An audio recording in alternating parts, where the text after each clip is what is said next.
ఏవండీ ఈ 'పవన్ కళ్యాణ్' గారిలాగా ఎవరు ఉండలేరండి. చాలా కష్టం. ఎంత 'పవన్ కళ్యాణ్' గారి అభిమానులైనా కానీ, అతని హావభావాల్ని, అతని హెయిర్ స్టైల్‌ని, అతని వాకింగ్ స్టైల్‌ని, ఇంకా వీలైతే అతని డ్యాన్స్‌ని మనం అనుకరించగలమేమో కానీ, అతని మనస్తత్వాన్ని మనం వంట పట్టించుకోవటం అంటే అది మన వల్ల కాదండి. నేను ఎందుకు చెప్తున్నానంటే ఈ మాట, మనందరం చూసాం. నేను సోషల్ మీడియాలో విపరీతంగా వైరల్ అయింది. రామ్ కొనికి అని ఒక ఇతను హెయిర్ స్టైల్ సెట్ చేసే ఒక వ్యక్తి. తన సెలూన్ షాపు విజయవాడలో ఓపెనింగ్ చేస్తే ఇతను ప్రొద్దుటే వచ్చి ఆ షాప్ ఓపెన్ చేశాడు. నిజంగా ఎంత గొప్ప మనస్తత్వం ఉంటే ఆ కార్యక్రమాన్ని చేస్తాం. ఇప్పుడు ఉన్నటువంటి షెడ్యూల్ ఎటువంటి షెడ్యూలు?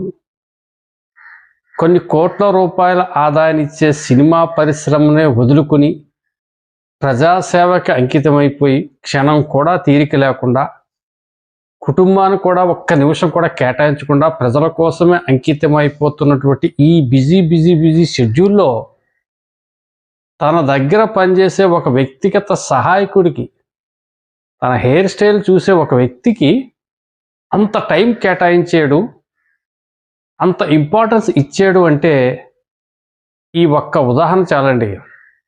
పవన్ కళ్యాణ్ గారి మనస్తత్వం ఎటువంటిది చెప్పాను నాకు.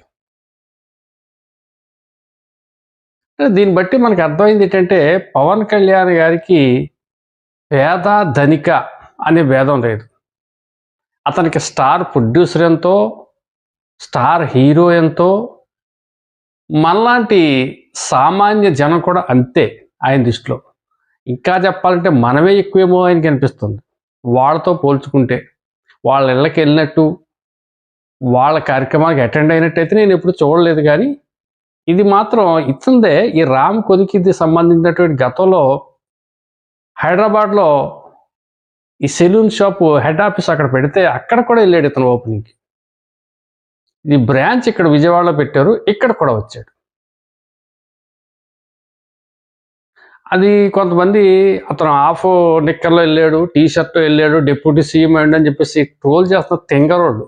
ఏంటంటే అతను వెళ్ళింది ఎక్కడికండి? సెలూన్ షాప్కి వెళ్ళాడు.